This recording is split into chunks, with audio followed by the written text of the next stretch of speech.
अस्सलाम वालेकुम एवरीवन। जैसे कि हम सब जानते हैं कि मुहर्रम कुर्बानी का महीना है और इस महीने ऐसी कुर्बानियाँ दी गई है जो क़यामत तक का कभी वापस नहीं दी जाएगी। मुहर्रम में बहुत सारे नबियों पे अल्लाह की बहुत मदद भी उतरी है और इसीलिए इस महीने को अल्लाह का महीना कहा जाता है। तो मैं आपको कुछ इवेंट्स बताती हूँ जो मुहर्रम में हुए हैं। पहला, आदम अलैहिस्सलाम की तौबा कबूल की गई और अम्मा और अब्बा को फिर से मैदान अरफात में मिलाया गया। दूसरा, नूह अलैहिस्सलाम की कश्ती जूड़ी पहाड़ पे जाके टिकी। तीसरा, मूसा अलैहिस्सलाम समंदर पार कर गए और फिरौन वहीं डूब गया।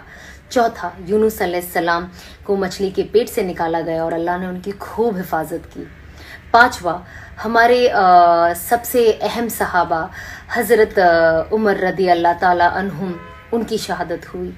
और आखिर हमारे प्यारे नबी सल्लल्लाहु अलैहि वसल्लम के नवासे और उनकी पूरी फैमिली की कुर्बानी दी गई। तो ये एक ऐसे इतने सारे इंसिडेंट्स और ऐसी सारी कुर्बानियां हैं जो हमें मरते दम तक का हमें याद रखना बहुत ज़्यादा ज़रूरी है। पर सबसे अहम बात क्या थी, हमारे प्यारे नबी सल्लल्लाहु अलैहि वसल्लम के नवासों को ऑलरेडी इस दुनिया में बता दिया गया था कि वो जन्नती है, लेकिन तो भी करबला के मैदान पे जंग के वक्त जानते हुए कि इतने सारे लोग हैं और जंग है, तो भी उन्होंने अपनी नमाज नहीं छोड़ी, क्योंकि वो उम्मत को यही पैगाम देना चाहते थे कि जो भी हो नमाज बिल्कुल नहीं छोड़ना। तो ये सबसे सबसे सबसे अहम बात है कि कुछ भी हो जाए, दीन और सच्चाई का रास्ता और जो नमाज है वो सबसे ऊपर है। एंड हमें इस चीज़ पे सबसे ज़्यादा कंसंट्रेट करना चाहिए कि हम अपनी नमाज ना छोड़ें, क्योंकि जब हम अपनी नमाज नहीं छोड़ेंगे तब हमारे प्यारे नबी सल्लल्लाहु अलैहि वसल्लम की जो नवासे है और उनकी जो ख़ानदान की कुर्बानी है तब जाके सही मायने में पूरी होती है। तो आई होप कि हम सब इन कुर्बानियों को अपने जहन में रखें और साथ ही साथ जो इससे एक मैसेज दिया गया है वो कभी ना भूलें।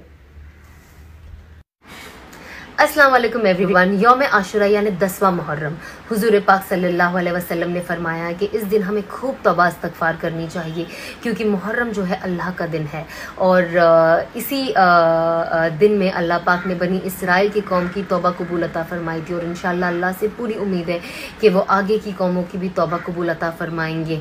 हुजूर पाक सल्लल्लाहु अलैहि वसल्लम ने ये भी फरमाया है कि हमें आशुरे के दिन की रोज़ा रखना बहुत ज़्यादा ज़रूरी है, क्योंकि बहुत सारी फजीलतें उस रोज़े से जुड़ी हुई है और इंशाल्लाह ये एक दिन का रोज़ा आपके पिछले साल के गुनाहों का कफ़ारा बन जाए। और ये रोज़ा आपको जब रखना है तो आपको 9वां और 10वां रोज़ा रखना है, दो रोज़ा रखना बहुत ज़रूरी है। और अगर किसी भी वजह से आपका दूसरा 9वां रोज़ा छूट गया है तो आप 10वां और 11वां रोज़ा रख सकते हैं। तो आप उसे रखिए और खूब तौबा इस्तगफार करिए दोनों रोज़े के दिन।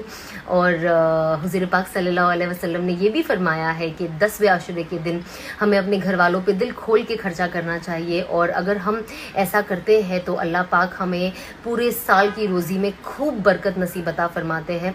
तो आप दोनों रोज़े रखिए, खूब तौबा इस्तगफार करें और अपने घर वालों पे दिल खोल के खर्चा करिए 10वें आशुरे के दिन।